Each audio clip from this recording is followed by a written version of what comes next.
Welcome, everyone. Thank you for joining us. I'm Kendra Parzen, Advocacy Manager for Landmarks, Illinois. We will give it a few minutes while everyone joins us and checks their settings. While people are coming into the live stream, I'll go over a few housekeeping items. First, real-time closed captions are available if you want to read what the presenters are saying. To access them, please click the CC Closed Captions button at the bottom of your screen. There will be a Q&A at the end of the program. Please post your questions in the chat as we go along, which is also at the bottom of your screen.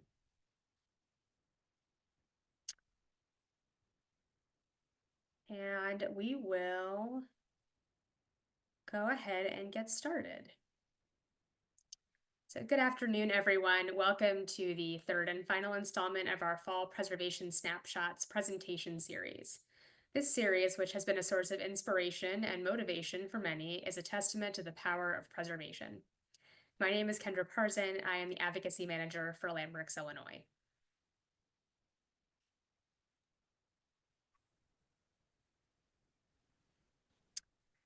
Our Preservation Snapshots lecture series features guest presenters who are close to preservation projects and topics that are important to people. Today, we'll hear a presentation on the Alexander Brothers Blacksmith Shop in Geneva by Al Watts, the Community Engagement Director for Preservation Partners of the Fox Valley. We will then open the floor for a Q&A session.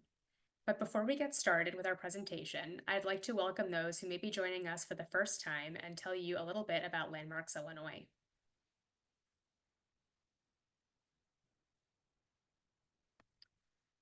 Landmarks, Illinois is a statewide historic preservation nonprofit founded in 1971 to help people save places important to them and their communities.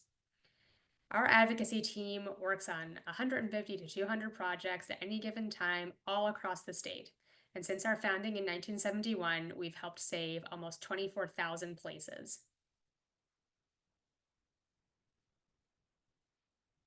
We'd like to thank our dedicated and generous members and supporters. Your contributions to Landmarks, Illinois directly impact our work in communities across the state. This includes our generous Preservation Snapshot sponsors, C&H Specialty Craftworks, Jack Corp, and Vinci Hamp Architects. We are deeply grateful for your support and the impact that it has on our work. Your support ensures that we can host this lecture series to share preservation stories from across the state. I'd also like to give a special thank you to our annual corporate sponsors, who are also our partners in preservation and support our work. If you or your company are interested in supporting Landmarks, Illinois, and our advocacy and programs, we would love to speak with you. Your support is crucial to our mission, and please contact our office. Thank you to our generous sponsors.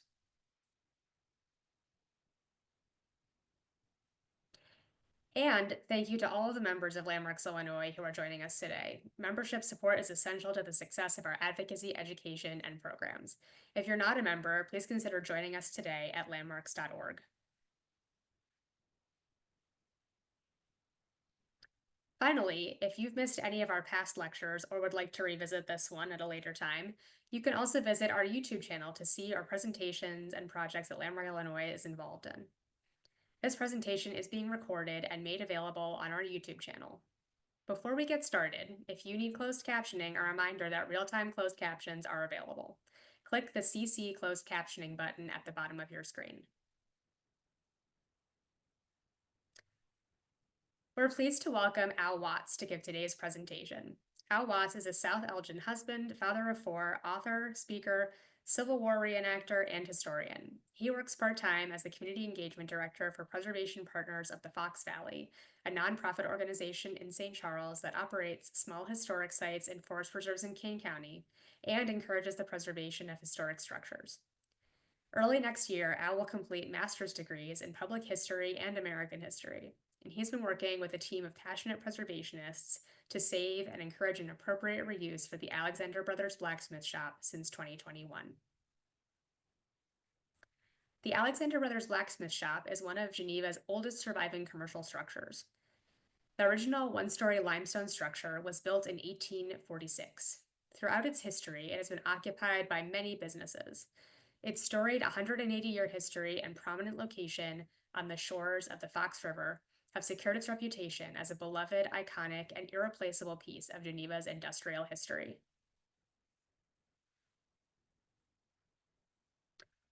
The Blacksmith Shop has been listed twice on Landmark's Illinois' most endangered historic places, first in 2018 under threat of demolition. Local advocacy efforts resulted in its designation as a Geneva Landmark in 2018, and its demolition was prevented. It was listed again as a most endangered historic place in 2023, as it faced a second demolition request. This request was also denied unanimously by the City of Geneva. Many in the community are confused about how this humble, crumbling structure has any historic value. Hopefully, at the end of this lecture, you will understand how important this vernacular stone building is to the story of Geneva and why so many are trying to save it. Now I will turn it over to Al Watts to give our presentation. Welcome, Al. Thank you so much, Kendra, and welcome everybody to the 1850 Beef House. That's where I'm at right now. It's where our offices are here in downtown St. Charles. And I just want to thank also Landmarks Illinois for inviting me to share the historical significance of this very humble structure. I'm going to share my screen here and we'll get rolling.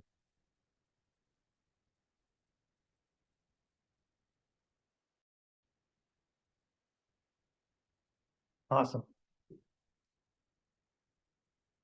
So as Kendra noted, Preservation's Partners of the Fox Valley is a nonprofit organization in St. Charles, founded in 1974, not quite as old as Landmarks, Illinois, but close. We operate 5 small local historic structures, which you can see on the top, museums that we have. And then we also encourage the preservation and reuse of historic structures, a few of which are listed on the bottom there. As Community Engagement Director, my primary role is in preservation.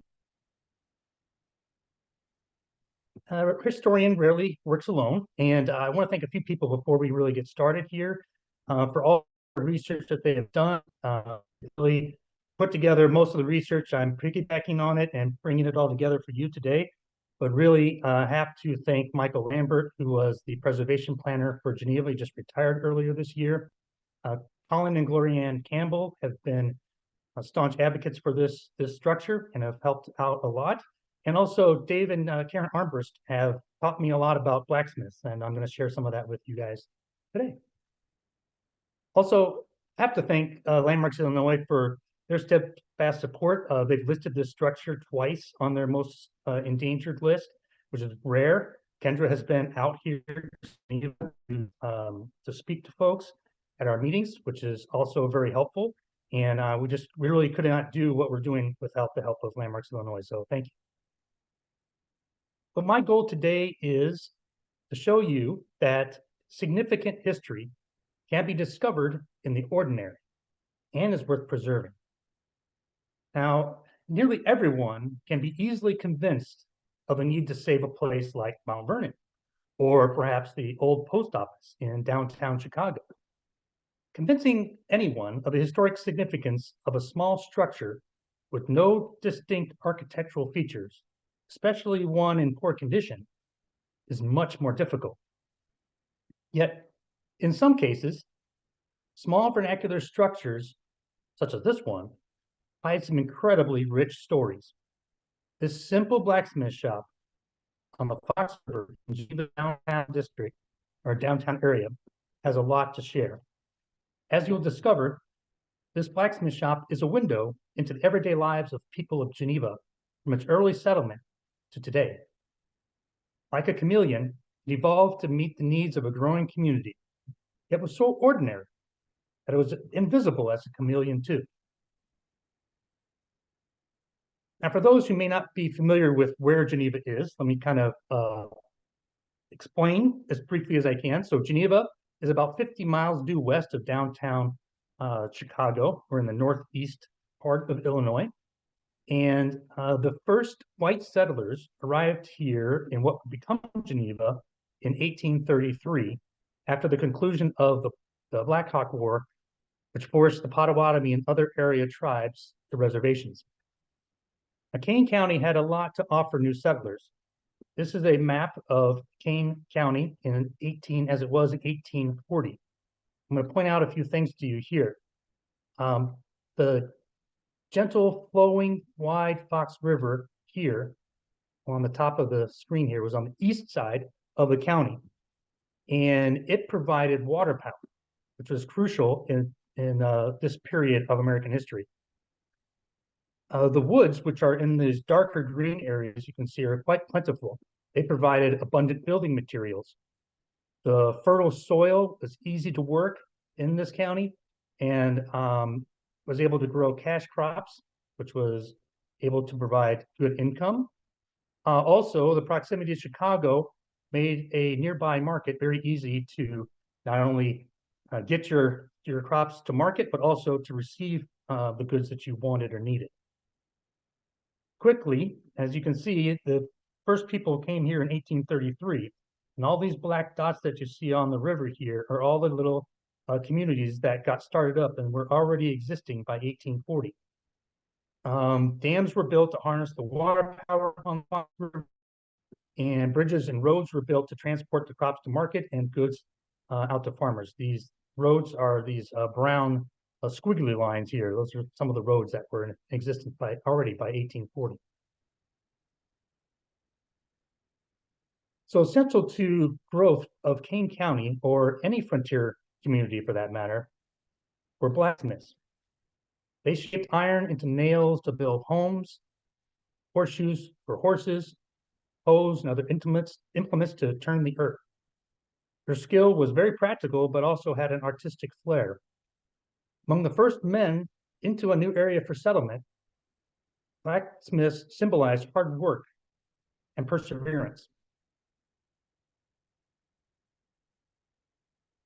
Julius and Edward Alexander were two such men. They grew up just east of St. Louis in what is now St. Clair, Illinois. After a blacksmith shop apprenticeship in St. Louis, Julius brought his younger brother Edward to Geneva to help build the first sawmill here in July of 1837. Lyman German, another blacksmith and occasional partner of the brothers, arrived in Geneva around the same time. You can see, first of all, the handsome Julius Alexander. This is a great picture of him, which is awesome that we have. And also, you can see along the bottom here is just a cutout of 1850 census, where Julius Alexander is listed here, and his occupation is listed as blacksmith.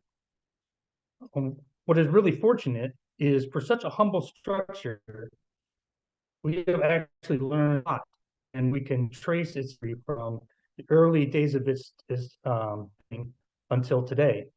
And what I'm going to do in slides is going to show you all the documentation that we have that proves the story that I'm going to tell you.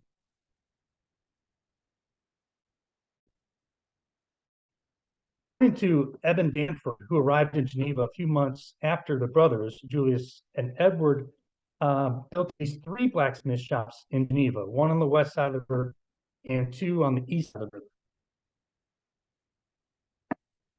One of those on the east side of the river is the one that still remains, and we'll be talking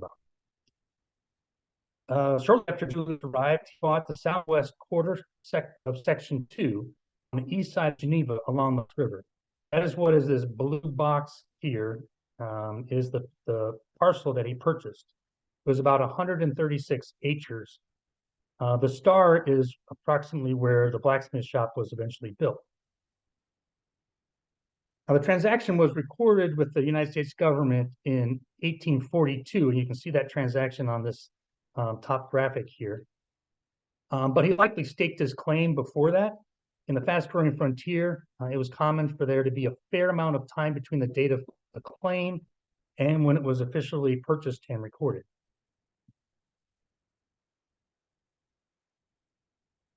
As I mentioned a minute ago, the Alexander Brothers built three blacksmith shops in Geneva, all before 1850. One was located on the west side of the river, and one was on the east bank of the Fox River, north of the State Street Bridge, which was made of bricks.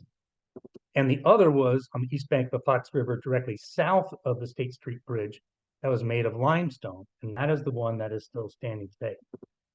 This deed document is extremely important in being able to explain the history of this building. It is dated May 1st, 1847, and it confirms the approximate date of construction as well as its location.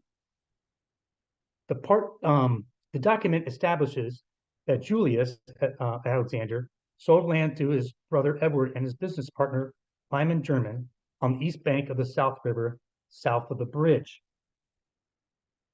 However, there's a clause in here that says, quote, accepting and reserving from its sale one undivided third part of a strip 100 feet wide on the west side of the lot above described, it being the lot on which the blacksmith shop now stands. And one of the purposes of this document was to note that Julius while he was selling part of his land, he was retaining a 1/3 interest in the blacksmith shop and its business. But to us, there's a lot of great information that is in here that we have. So the first one is the statement that says, quote, on which the blacksmith shop now stands. This is crucial because it is the evidence that shows that this building was in this location. It was built before 1847 because it was already there. That's what it says now stands. And that it was known as a blacksmith shop. Of further interest is the precise portion of land that Julius retained interest. It says, quote, a strip 100 feet wide on the west side of the lot. Now, the west side of this lot was actually the Fox River.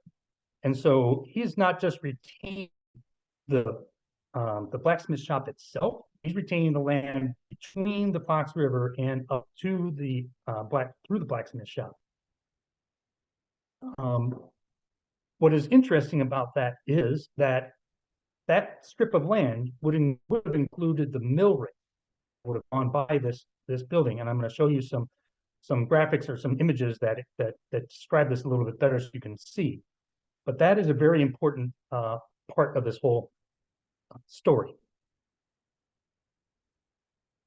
But before we get too far, I want to make sure everybody understands and knows what a mill race actually is. So this is a 1897 Sanborn fire insurance map. And if you've never looked at any of these maps before, I strongly encourage you to do it. It has so much incredible information. Essentially what a mill race is a channel of water diverted from the dam of a river to harness water power. So you can see this very clearly drawn out here. You can see the dam is on the right-hand side here of the river. And right at the dam, there's this channel that was dug out here, and that's called the mill race. And as this water runs down this channel, you notice it goes past all these buildings in yellow and pink, and then under this bridge, and then by this blue building here. That is the mill race. The drop from the dam uses gravity to give the water more power. So at the dam, or what is called the head race, the water power is at its peak. And obviously, as it runs its course through and then back to the river, the power of the water just generally decreases. The blacksmith shop here is this blue structure here. It does say painting on it because in 1897 it was a paint shop, and I'll share that with you a little more detail. So it's interesting that the blacksmith shop is right on this mill race. But what is more interesting is why they would have put the building in this particular location. Why would a blacksmith need the mill race? But one piece of information suggests that they actually did use it, that it wasn't just put there because they liked that particular spot. They actually wanted it there to use the mill race.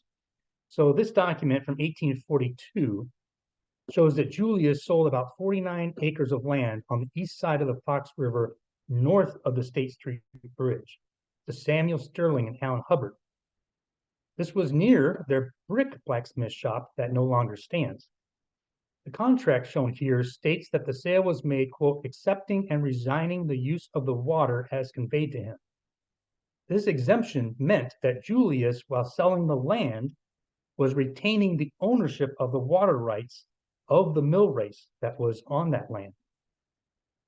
Clearly, Julius was using or intended to use water power for something. As we already reviewed, he and his brother built 2 blacksmith shops on that mill race, one north of the State Street Bridge and one south of the State Street Bridge that is still standing. They may have used the mill race for one or both of those blacksmith shops. We're not sure exactly. But the greater question is why they would need water power for a blacksmith shop at all. This is a wonderful lithograph from the 1850s. You can see the beginnings of Geneva here. This shot, or this drawing, lithograph, is looking east across. You're on the west bank of the Fox River in Geneva, and you're looking east across it. And on the other side of the river, on the north, or the far left side, that series of buildings up there, is what was known as the Danford Foundry Works. Just south of it, close to the bridge, is where the brick blacksmith shop built by the Alexander Brothers was built. When they sold that shop, new owners converted it into a paper mill, and later the building would become the Bennett Grist Mill. Now, south of that, on the east side of the river, in this little red box, if you can see that, is the limestone Alexander Brothers Blacksmith Shop. Now, I blew it up on the left-hand side over here, and it is a little fuzzy and hard to see, but you should be able to make out 2 structures, actually, one behind the other. The first is this one-story structure, which is the limestone blacksmith shop right on the river. And there's a 2-story building right behind it. We're not sure if these 2 were connected. It appears at some point they were connected. Whether they were in this picture, we don't exactly know. We think probably this second structure was built after the blacksmith shop was sold by the brothers in 1849. Also showing the photograph, or this lithograph, shows you how close to the river their blacksmith shops were, further indicating that they may have used the mill race. But when we think of a blacksmith, we typically think of him making horseshoes and small implements using a hammer, an anvil, and a barrel of water. But none of these would need water power or a steady flow of water at all. A foundry that manufactured larger implements could benefit from water power, drive a lathe to create wooden molds, or a pile hammer to forge larger farm implements such as plowshares. Furthermore, it's worth noting, as we looked at this lithograph, that just north of the blacksmith shops was a large foundry, the Danford Foundry Works, which patented the Danford brickwork. Another point, in 1840s and 1850s, men who shaped iron and steel were considered blacksmiths, whether they worked in a blacksmith shop or a foundry. There was no distinction. So while the Alexander Brothers listed their trade in the 1857 or 1850 census as blacksmiths, and their shops were locally known as blacksmith shops, it appears likely that they were actually running factories using the power of the river on the mill race. So the correct historical description of this building, while probably actually a foundry, is still a blacksmith shop. While its intended use today could be considered a foundry, we know it was locally known as a blacksmith shop. Also, as we'll see, the building was used throughout the 19th century as a type of blacksmith shop we're more familiar with for a couple of the different occupations. But knowing the building likely used water power adds another dimension to its historic significance. So water power was the driving force for settlement on the Fox River in Kane County. If you recall all those dots of little communities that propped up, they all were using water power. Only one building in Geneva today remains that can demonstrate the use of water power that was responsible for the founding of the community, and that is the Alexander Brothers Blacksmith Shop. The third dimension to the building's historic significance is its rarity. I mean, very few pre-Civil War vernacular structures remain in Illinois. I mean, they were built for their purpose, and when their purpose was no longer needed, they were torn down and something else was built. This is not the case in this particular instance. We're lucky that that never happened. There are even fewer pre-Civil War blacksmith shops that are in existence in Illinois. So when you think about it, if you wanted to learn about early settlement industrialism or blacksmithing or small businesses in early settlements, there's about nowhere else in Illinois to learn about that other than Geneva. But the phrase this building can share, not in here in 1850. No, as it turns out, this humble 30 by 48-foot limestone building that was probably hastily built, frankly, to take advantage of Geneva's rapid growth. But remember, they built 3 blacksmith shops, so they were having a lot of business. This building, however, continued to serve the needs of Genevans for over 170 years. And we're going to see that evolution. I kind of liken it to a chameleon, adapting to the needs of the people as Geneva evolved. In fact, the building's history from 1850 to today mimics Geneva's growth, such that the entire industrial history of Geneva can be told by this one tiny stone structure by the river. So the next occupant of this building was a blacksmith named John Rystrom, and he set up a carriage and wagon shop in the Alexander Brothers Blacksmith Shop. Probably it was him who built the 2-story addition to the shop. In this 1869 bird's eye map of Geneva, you can see, it's a little blurry when we blow it up here, but you can see there are 2 buildings right next to each other there. And the one in the back is the 2-story that we saw in the slide before. The one in the front is the blacksmith shop. However, it is also the same height. So this suggests that there was a 2nd story built on top of there, and we have other historical accounts that confirm that.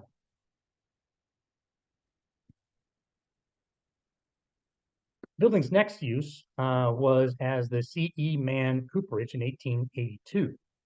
Charles E. Mann owned the 2 buildings and used it as a cooperage, which manufactures wooden barrels and boxes for cheese and butter. We also have advertisements from him that he had blacksmithing services from this shop. In the blow-up over the 1885 Sanborn fire insurance map, we can clearly see the 2 buildings that were here. The first one in the front here, you'll notice it says stone first. So we know that the limestone building is on the 1st floor, and presumably there is a 2nd floor here, which is in the color of yellow. Yellow on a Sanborn insurance map is color code for a wooden structure. Next to it is this other wooden structure that we know is 2 stories. Mann, however, had some bad luck, or as he believed, a very serious enemy, because a fire burned down his cooperage in 1888. The fire appeared to have damaged but not destroyed the blacksmith shop. In the 1891 Sanborn fire insurance map on the left is the word ruins, where the blacksmith shop is. However, the 1897 Sanborn map shows the stone building in the same location it has always been. And it is the color of blue, which is the code for a stone structure on a Sanborn map. So the likely reason why this is in ruins in 1891 and there's a stone building again in 1897 is probably when the 1891 map was being put together. The debris from the fire was still there and probably didn't know what was really under that mess. But by 1897, clearly the stone building has been uncovered, if you will, and is sitting there. You notice that the blue box, it has the letters VAC, which stands for vacant. We also have a great photograph that shows the building around this time period, which is here. This is the location of the blacksmith shop, where it still is today, and actually looks very similar today as it did in around 1890, is roughly when we believe this picture was taken. It has this slanted roof that's here, and then that's made of wood, and then this limestone structure underneath of it. You can see how close it is to the State Street Bridge here as well. In 1892, the blacksmith shop was restored, and Oscar Carlson was operating his laundry service in the building. But in 1896, another fire broke out and destroyed the interior of the building, but the stone structure remained intact. As we saw on the previous slide, and that was a map in 1897, and the stone structure was there, but it had nobody was using it at that time. Around 1902, Joseph Kirk opened a paint shop to paint buggies and wagons in the former shop there. He may have also offered blacksmithing. We're not 100% sure. The State Street Bridge that you see here was replaced in 1910 and raised. And so it was raised to roughly where it is now, and it pretty much hid the blacksmith shop from the public view. The only way you really see it is when you're traveling west, coming into Geneva now. That's the way it is today. In 1923, an auto repair and/or sales shop operated out of the building. And then in 1929, it was a plumbing and heating business for a gentleman by the name of John Tallman. It's 1933 when the next significant phase of this building takes place. In 1933, John Tallman leased the former blacksmith shop to Ann Forsyth, who turned the limestone building into a restaurant she named the Mill Race Inn. The restaurant became a significant establishment for almost 80 years. Nearly everyone in Geneva either worked or ate there or both. Ann bought the building from John Tallman in 1939 and began expanding it. This is the final expansion right here. Future owners continued to grow the restaurant's business and its size with multiple additions. Eventually, the original stone blacksmith shop was actually entirely encased within these additions. And that blacksmith shop was known as the Stone Room. The restaurant grew to be a total of 15,000 square feet on the edge of the Fox River, with seating for 400.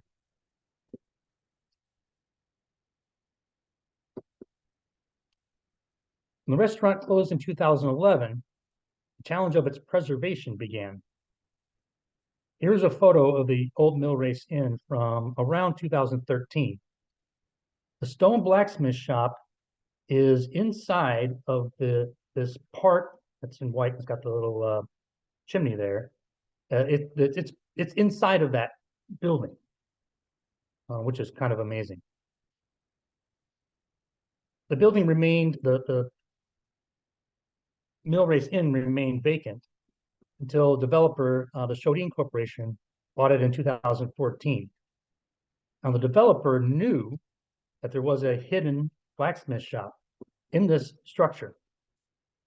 And they stated publicly at the time, quote, "We are committed to preserving the historical integrity of the site by incorporating the blacksmith portion into any new development." Unfortunately, they have yet to do so. In 2016, the company received a selective demolition permit for, quote, "removal of the superstructure and portions of the existing foundation that surround the circa 1846 building." So all but the limestone structure and the concrete foundations of the Mill Race Inn additions remained after the selective demo. But the following year, they decided to demolish it. Some local advocates heard about it and, supported by us, swooped in and submitted a landmark application, which was approved. And the demolition was then denied. But the city and the developers, still wanted to do something with this very prime real estate right on the Fox River. And so they came to agreement, the developer and the city, to split the cost of a charrette, which would use input from the public to find a solution that developed this roughly 1.4 acre property and preserve the blacksmith shop. Pictured here is one of the developer's proposal to the city after the charrette. Noticeably absent is the blacksmith shop. As a result of this charrette process, city council rejected their proposal, and as a result had to reimburse the developer for their half of the cost of the charrette, amounting to over $100,000. More recently, 2022, the developer requested and was granted a reduced landmark area. So when you landmark a property, you landmark the entire parcel. And in this case, the entire parcel was about 1.4 acres. Blacksmith shop took only a little piece of that. And so the developer asked for the landmark to be, really just around the building. Eventually, what was approved was the landmark to be just the building and about 20 feet around it. What this allowed the developer to do, though, was to develop the rest of the land without any review by the Historic Preservation Commission. We supported this effort. But a few months later, the developer submitted a demolition permit. This was again unanimously denied by the city after months of public hearings. And now the developer is in violation of building code due to the condition of the building, and fines are pending. Just last month, they demolished the remaining structure besides the blacksmith shop on this property, and that is seen by the X I have here on this map. So the last 10 years have been a classic case of demolition by neglect. Here's some before and after photos of the interior of the blacksmith shop. On the left is 2013, where it was purchased by Chodine. On the right is that same interior just 6 years after demolishing the mill race inn that had surrounded the limestone building. Not properly covering the structure from the weather has taken its toll, as you can see. This black and white aerial photo of the blacksmith shop from a few years ago shows the remnants of the concrete foundation kind of in front of it and around it here. This allows you to visualize how the blacksmith shop was encased in the larger restaurant. You may notice, or if you don't, I will tell you, there is a nice little pool of water that sits here in front of the blacksmith shop. Now, if the blacksmith shop were to be demolished, if it was to be approved, all this concrete foundation is not connected to the blacksmith shop, and it would not be removed in a demolition of just the blacksmith shop.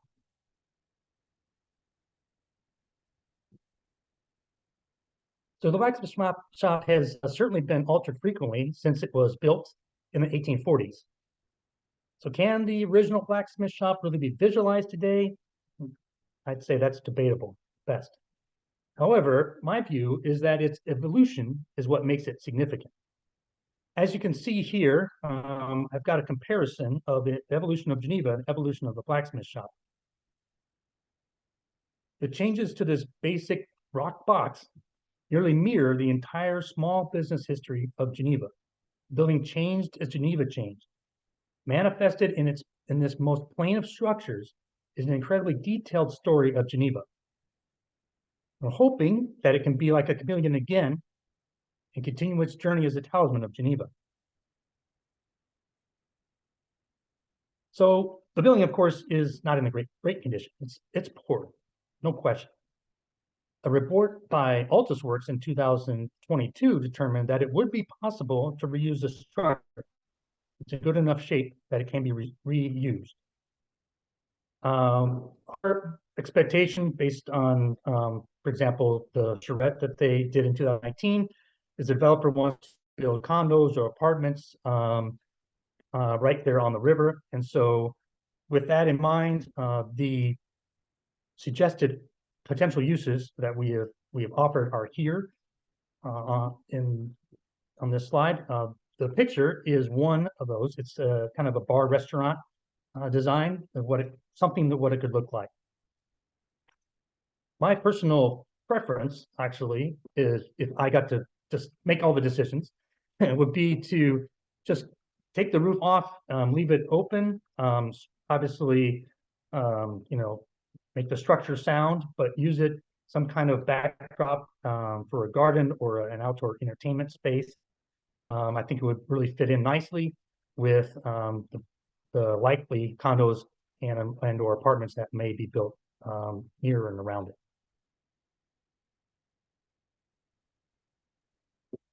So the Alexander Blacksmith Shop may not have been designed by Frank Lloyd Wright, might not have been visited by Abraham Lincoln, but its place in history rivals other more recognized structures. Simplicity of its structure and its location on the river next to the main road in and out of Geneva kept it viable for decades. Every Genevan since the 1840s knew this building, and most were probably inside it at one point.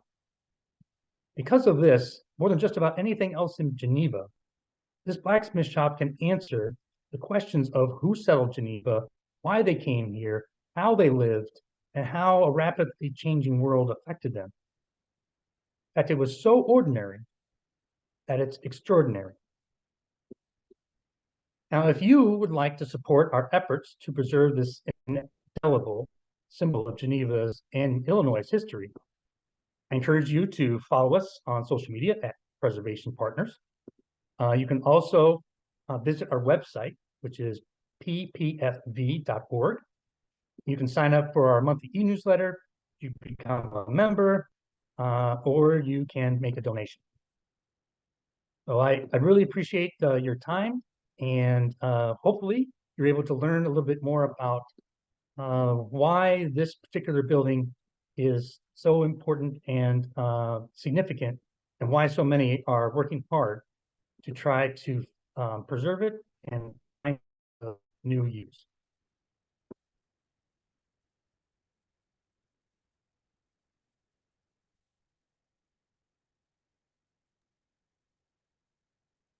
Al, thank you so much for that presentation. It is amazing to hear how many iterations this building has had. And as you said, it really does kind of represent the entire breadth of the history of Geneva, which is a very unique position to be in. So I don't see yet that we have any questions or comments in the chat. I'd like to remind our audience, though, that we are now entering our Q&A portion. So if you do have a question or comment, please go ahead and put that in the chat now. In the meantime, Al, let's talk about. So we already mentioned, this building has been on Landmark's Illinois Most Endangered Historic Places list twice, in 2018 and 2023. We do have an upcoming nomination period for our 2025 list. And so I'm going to take this opportunity to shamelessly plug that by asking you just to, what advice would you give for advocates in Geneva or other communities who have places like the Blacksmith Shop that they would like to save about applying to the most endangered list? Did you find that to be a worthwhile program? Was it helpful for your advocacy? Yeah, I mean, it brings attention to this structure. What can happen a lot of times, and I'm sure you've dealt with this, Kendra, a lot.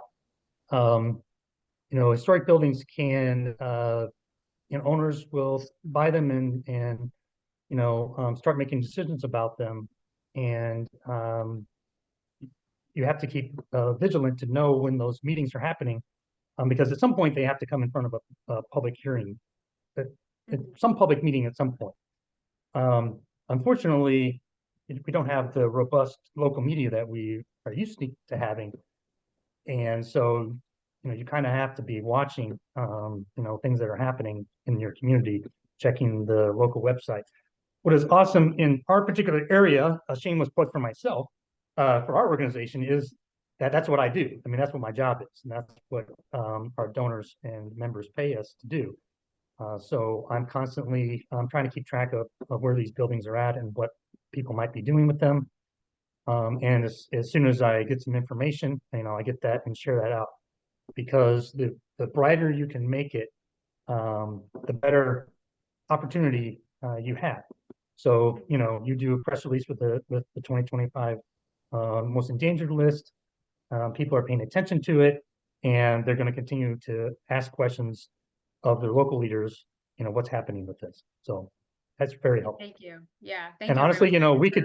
this building could be on the 2025 list. I mean, it's in It is still it's in the same absolutely situation. It's endangered. not really changed, unfortunately. Yeah, They haven't put the unfortunately demo so. permit in yet, but I'm sure that'll probably come again. So we'll see. Yeah, well, I really appreciate your point, especially about how important it is for people who are concerned about places in their communities to be keeping an eye, especially on public proceedings, because you may not hear about a place being under threat until many times we get calls when it's a little too late in the process for us to claw things back. And so, if there is a place in your community that you're concerned about, just keep an eye on it. Notice if there is activity happening there. See if it shows up on a local agenda for Preservation Commission or Planning and Zoning or City Council. And reach out to if you're in the Fox Valley, Preservation Partners of the Fox Valley. Reach out to Landmarks Illinois and let us know how we can help you. So I see we do I'd have say a couple of if your questions. community Oh, sorry, go ahead. has a historic preservation commission, that's the first place you want to keep track of. Just checking Yeah. their agendas, because everything, if it's in the historic district or the locally landmark building, it's got to go there first.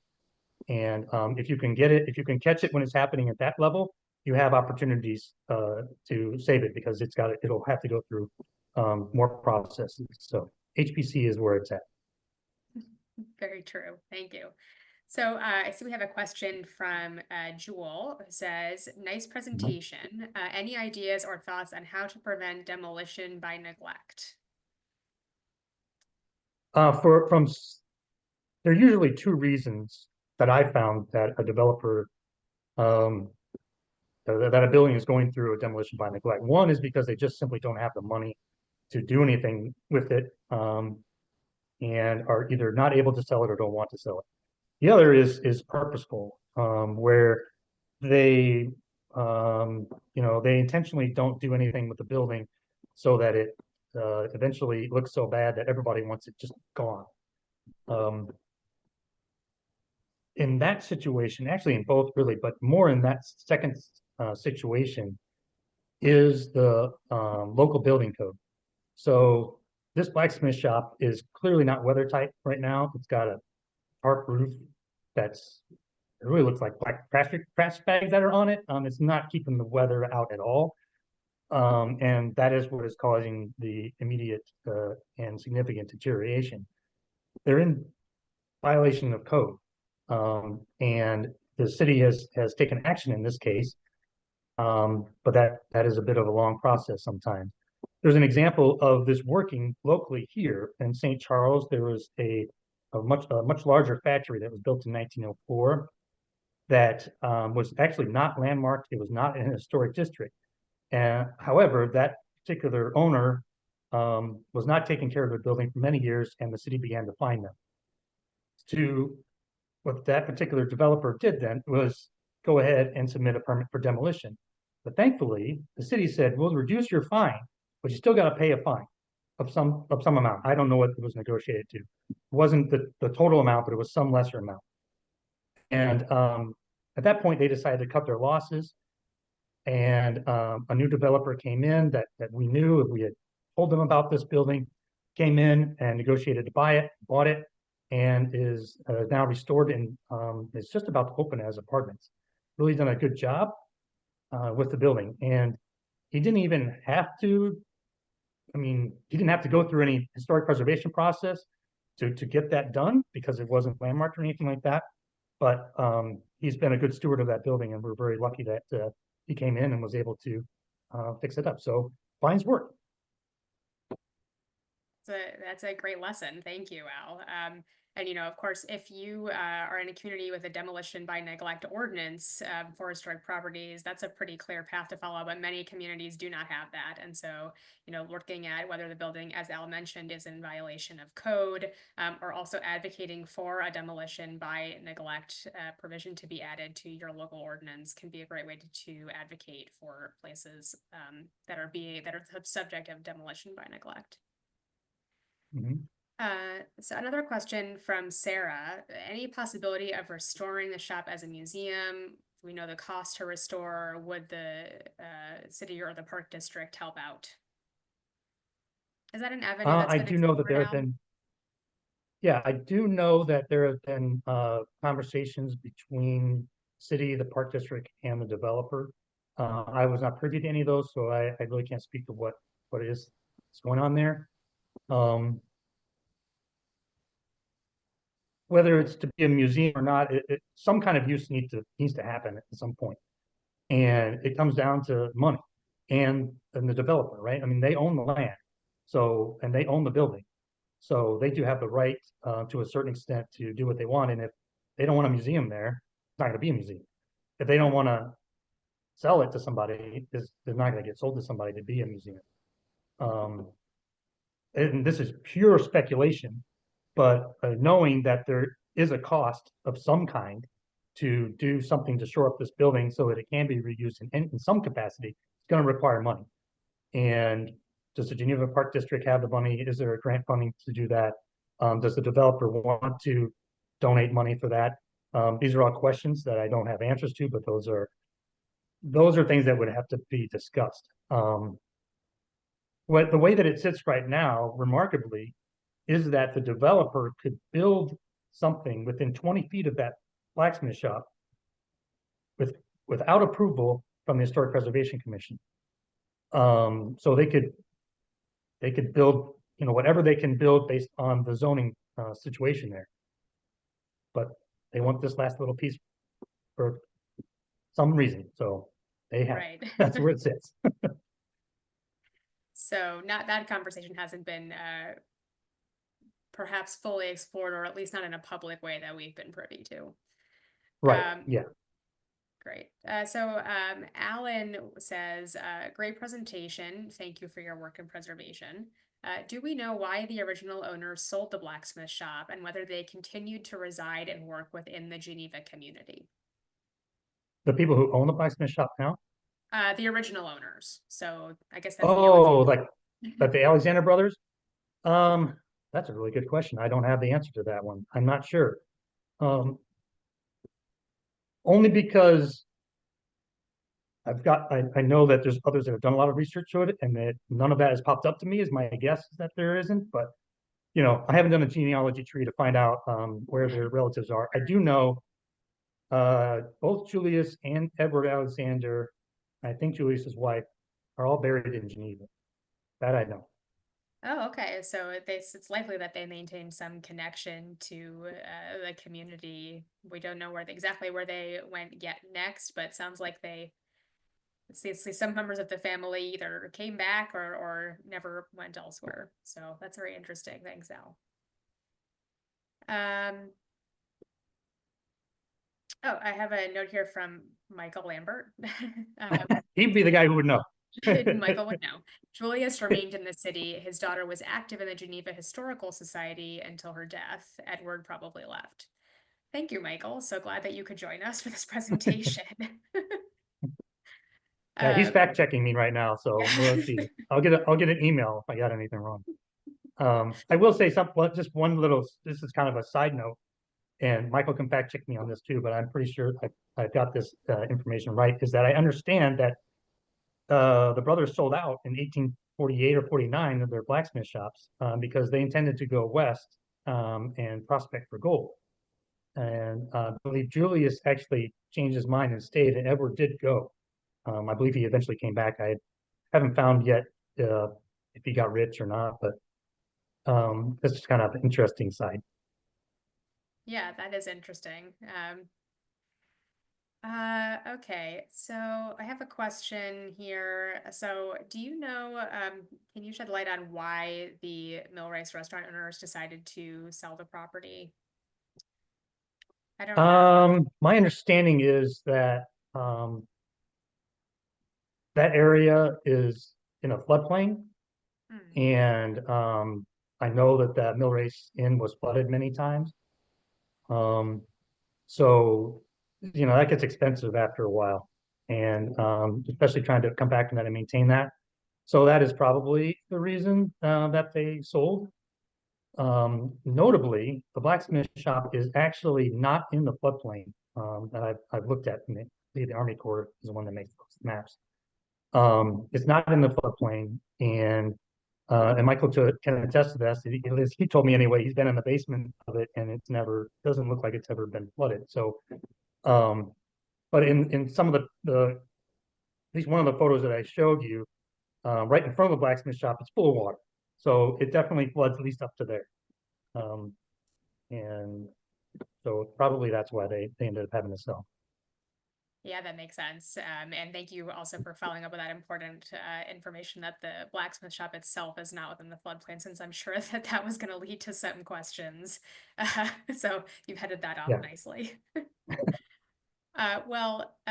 Al, thank you so much for your presentation today. I hope that it's helped Mhm. our attendees understand how vital this building is to Geneva's history. And I think we're coming to the end of our time, so I'll go ahead and wrap up, but thank you very much. Thank you. Appreciate it. So to everyone joining us today, we hope you enjoyed our last Preservation Snapshots lecture of 2024 with Al Watts, Community Engagement Director for Preservation Partners of the Fox Valley.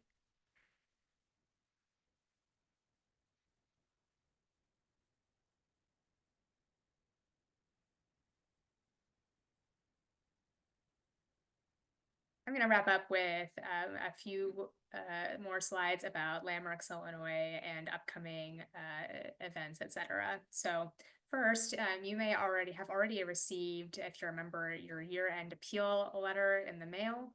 This is a reminder to please make your annual appeal gift to Landmarks, Illinois by the end of the year. Thanks to a generous donation from Anne Rochelle through the Van Dam Charitable Foundation, your donation will be matched dollar for dollar. So please give today to double your impact. Visit landmarks.org/donations to make your gift.